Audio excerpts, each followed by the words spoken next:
Picture this. You're at a party, or maybe a work meeting with international colleagues. Someone asks you a question in English, and in that moment, your mind goes completely blank. It's like a computer screen that just freezes. You know the answer, you can hear the words perfectly in your head, but your mouth won't cooperate. Your heart starts pounding, your palms get a little sweaty, and you just stand there, silent. That feeling of speaking anxiety English learners know so well is just awful, isn't it? It's this invisible wall that suddenly appears between your thoughts and your voice. You spent countless hours studying grammar, memorizing vocabulary, and listening to podcasts. But when the spotlight is on you, that fear takes over. If that scenario feels even a little familiar, then this episode is dedicated to you. Because today, we're not just going to talk about that wall, we're going to give you the tools to start knocking it down, brick by brick, so you can finally speak English confidently. Hello, and welcome to the English Listening Podcast. I'm Harry. And I'm Charlotte. We are so incredibly happy you've decided to spend some time with us today. For our new listeners, our channel is all about helping you improve your English listening skills and speaking abilities through natural English conversation. We believe that learning a language should be engaging, interesting, and feel like you're just chatting with friends. Exactly. And as an English podcast for learners, we love to tackle the real challenges you face on your journey to fluency. We've received so many emails and comments about one topic in particular. It's the elephant in the room for so many learners, and that is the topic of today's episode: how to overcome the fear of speaking English. This isn't going to be a simple, just be confident kind of talk. We're going to go deep.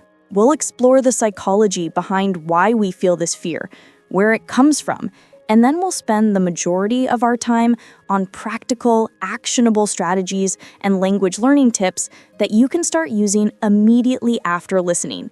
We want this to be a genuinely transformative episode for you. Absolutely. Whether you're a beginner who is terrified of saying your first sentence, or you're in that intermediate stage where you understand a lot but get stuck when you speak, this episode is for you. We've structured this conversation to be a complete guide, packed with our best advice to help you improve English speaking and truly start to enjoy the process. So, get comfortable and let's begin this important conversation. All right, Charlotte, let's dive right into the heart of the matter. To solve a problem, you first have to understand it.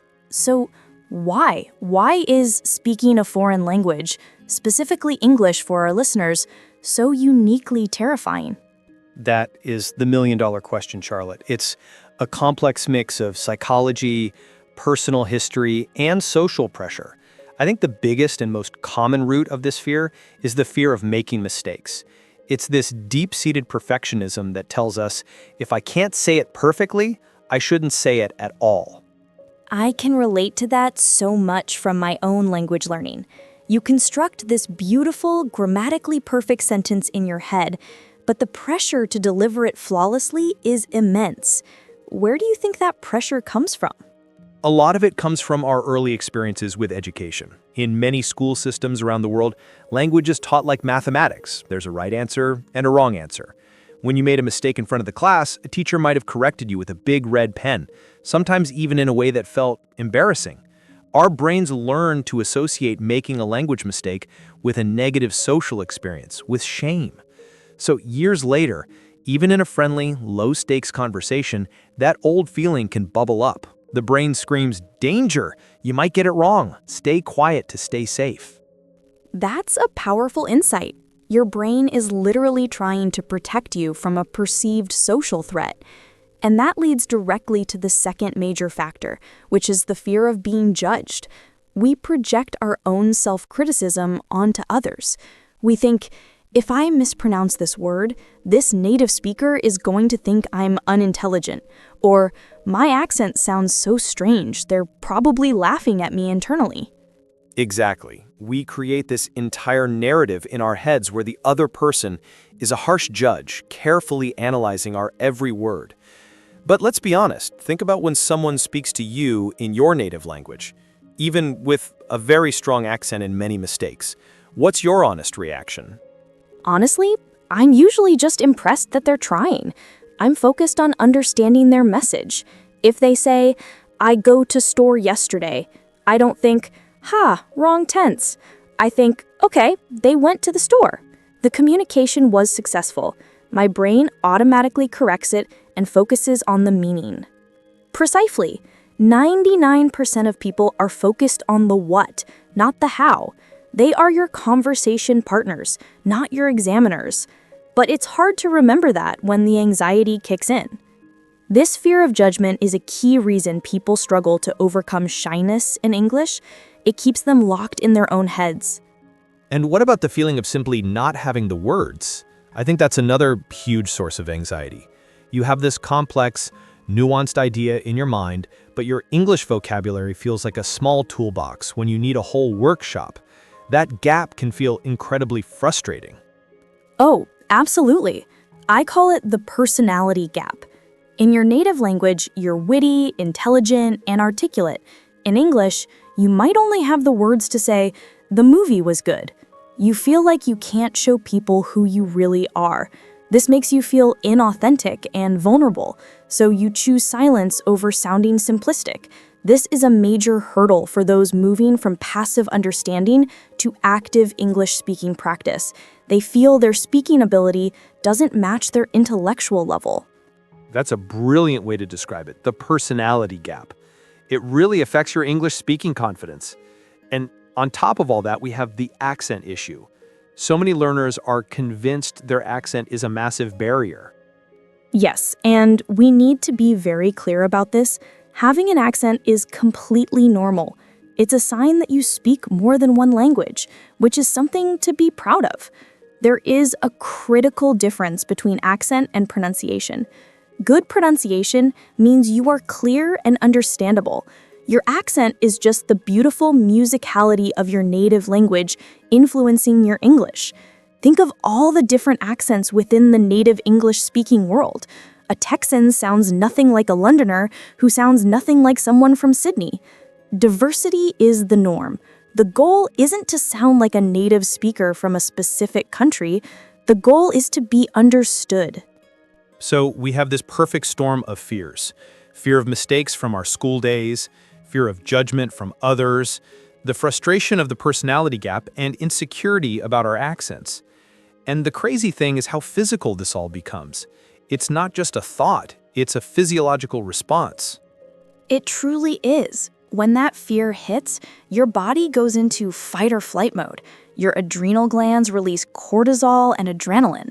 Your heart rate increases to pump more blood, your breathing becomes shallow, and the blood flow is even diverted from the prefrontal cortex, the part of your brain responsible for complex thought, and, you guessed it, language recall. So when you feel like your mind has gone blank, it literally has, in a way. Your brain, in its attempt to protect you from a perceived social lion, has temporarily shut down the very function you need to speak. It's a vicious cycle. You're scared of speaking badly, that fear makes it physically harder to access your English, which then makes you speak badly, reinforcing your original fear. Wow, so breaking the cycle isn't just about being brave. It's about learning to manage a very real, very physical response. It's about turning down that internal alarm system. The journey to learn how to speak English fluently is as much about managing psychology as it is about learning vocabulary. That's the key. Understanding that this is a normal, biological reaction is the first step to taking its power away. You're not broken, you're not bad at English, you're just human. And the good news is, there are so many ways to retrain that response and build new, positive pathways in your brain. This is where we move from understanding the problem to actively solving it. Okay, so we've dissected the fear. We understand the psychology and the physiology behind it. Now for the most important part, the solutions. What is the very first, most foundational step our listeners can take to start their journey toward conversational English without fear? The absolute foundation of everything is a powerful mindset shift. We have to fundamentally change the goal of speaking. For your entire learning life, the goal has likely been accuracy, getting the grammar right, using the perfect word. We need to throw that goal away and replace it with a new one: connection. Connection, not perfection. I love that. Can you break down what that means in a practical sense? It means that in any conversation, your primary objective is to understand what the other person is saying and to make your own thoughts and feelings understood. That's it. If you say, "I am loving this pizza," instead of "I love this pizza," has the message been understood? Yes. Has a connection been made over your shared enjoyment of pizza? Yes.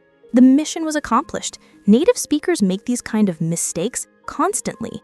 We use sloppy grammar, we start sentences we don't finish, we use filler words.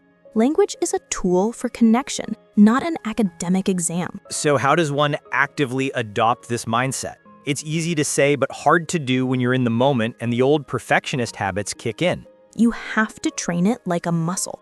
Start by creating a speaking mantra. Before you enter a situation where you'll need to speak English, repeat a short phrase to yourself, like "connection, not perfection," or "my voice deserves to be heard," or "progress over perfection." It sounds a bit silly, but it primes your brain and sets your intention. Another key part of this mindset is to learn to celebrate mistakes.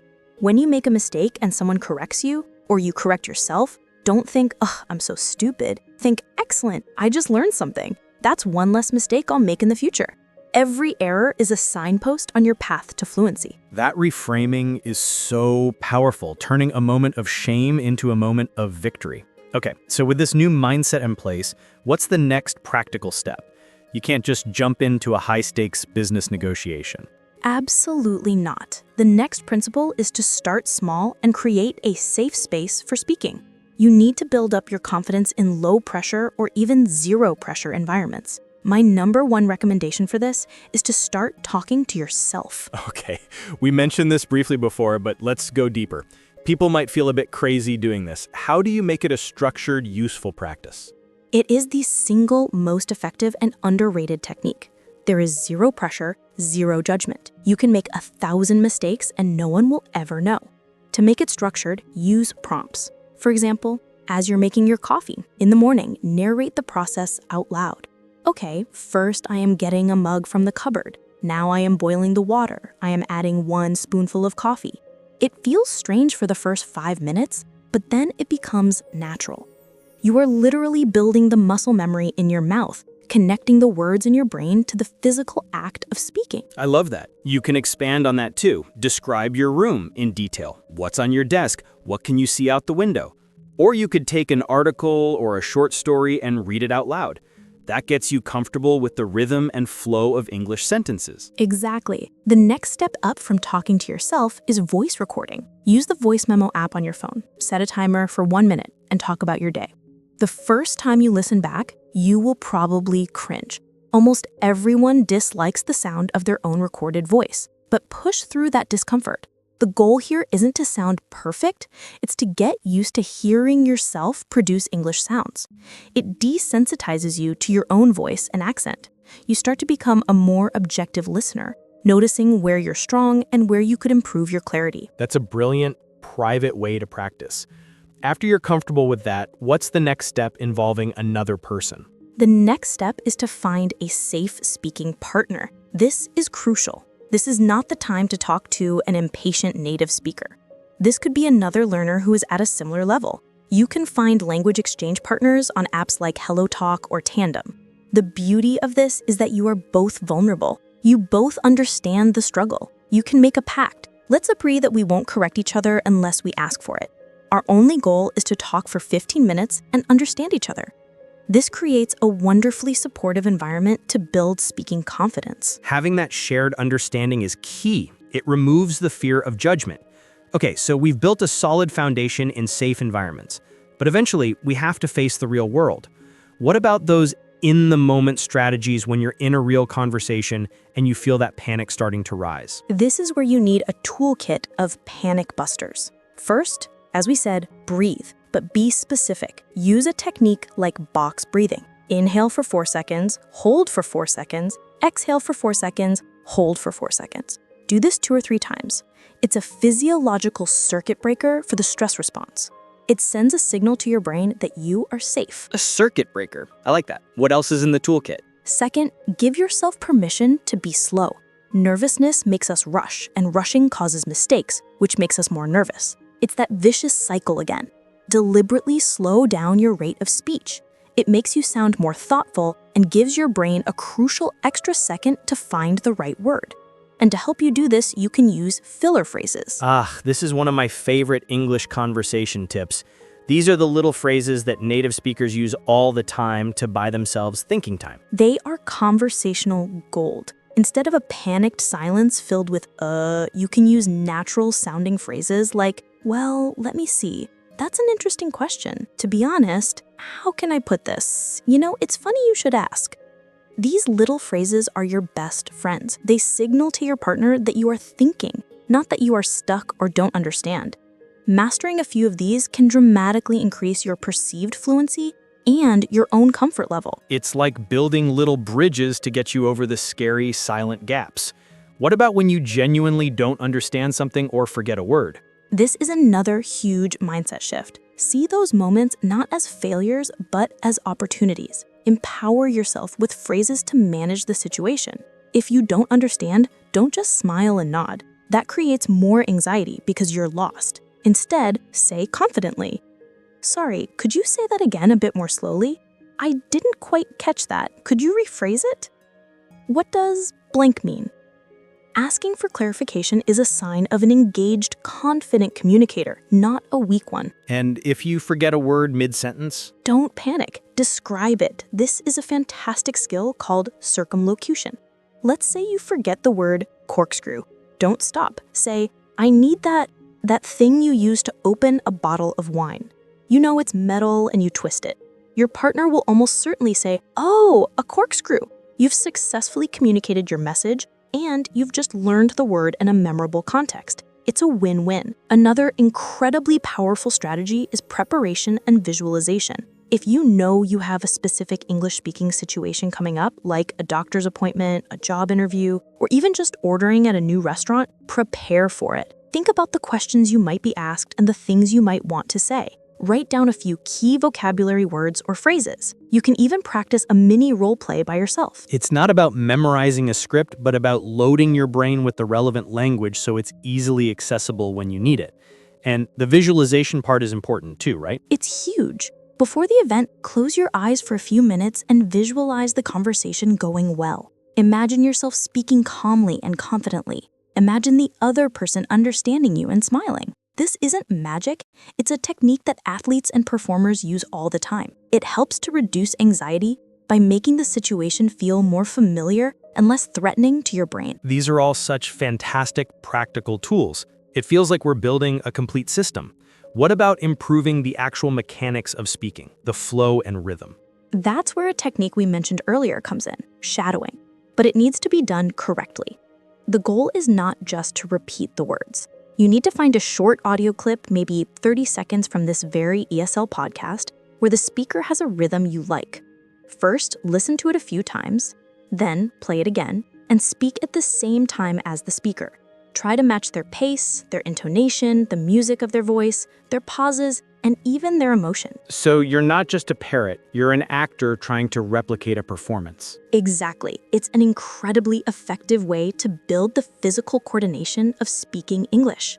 It improves your pronunciation, your fluency, and your confidence because you get to feel what it's like to speak smoothly, without having to think about grammar or vocabulary. Doing this for just 5 to 10 minutes a day can lead to massive improvements. It's one of the best ways to practice for a natural English conversation. It really connects everything together. To have better output, you need better input. All that listening practice pays off. It's all connected. The more you listen, the more you build your internal database of how English should sound. And finally, the last and perhaps most important strategy is to track and celebrate your wins. Your brain is wired to focus on the negative, that one mistake you made in a 5-minute conversation. You have to consciously fight this. What does that look like in practice? Keep a small journal or a note on your phone. At the end of each day, write down one small speaking success. It could be, I asked the bus driver a question. I understood the main idea of my colleague's story. I used a new vocabulary word in a chat. I talked to myself for 3 minutes.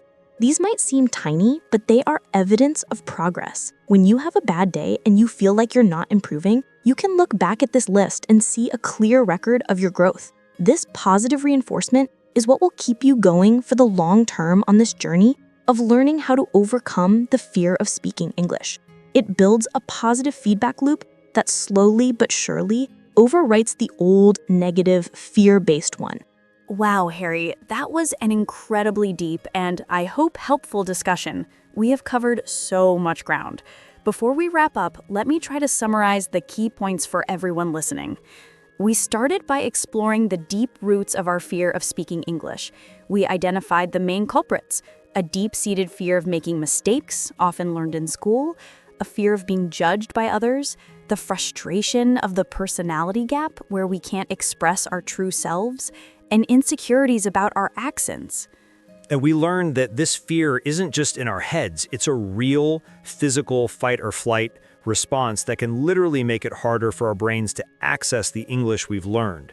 Exactly. Then we moved into the powerful, actionable strategies to fight back. The absolute foundation is a mindset shift, focusing on connection, not perfection. Your goal is to communicate, and mistakes are a normal, even helpful part of that process. From there, we talked about the importance of starting small in safe, low-pressure environments. This includes practical exercises like talking to yourself to build muscle memory, recording your voice to get comfortable with how you sound, and finding a supportive language exchange partner who understands your journey. We also built the toolkit for managing in-the-moment panic. This included specific breathing techniques like box breathing, the power of speaking slowly, and using natural filler phrases to give yourself time to think. That's right. We also emphasized turning moments of panic into learning opportunities by learning how to confidently ask for clarification and how to describe words you've forgotten instead of just stopping. We covered the power of preparing and visualizing for specific situations and the shadowing technique for improving fluency and rhythm. And finally, and perhaps most crucially, we talked about the importance of tracking and celebrating your small daily victories to build a positive feedback loop and stay motivated. It's the consistent application of these strategies that will help you speak English confidently. And that is all the time we have for today's episode. We poured a lot into this one, and we sincerely hope you found these detailed ideas and English conversation tips valuable and encouraging. Remember, this is a journey. Overcoming a deep-seated fear doesn't happen overnight, but every single time you choose to speak, you are winning. If you enjoyed today's deep dive episode, don't forget to subscribe to the English Listening Podcast, leave a comment, and share it with your friends who are also learning English. We truly love hearing from you. For today's comment, we have a specific question. What is the one small, brave step you are going to take this week to practice your speaking? Let us know in the comments below. Whether it's talking to yourself for 1 minute or asking a stranger for directions, we want to hear about it and cheer you on. Your progress inspires us and everyone else in this community. Thanks so much for listening, and we'll talk to you in the next episode.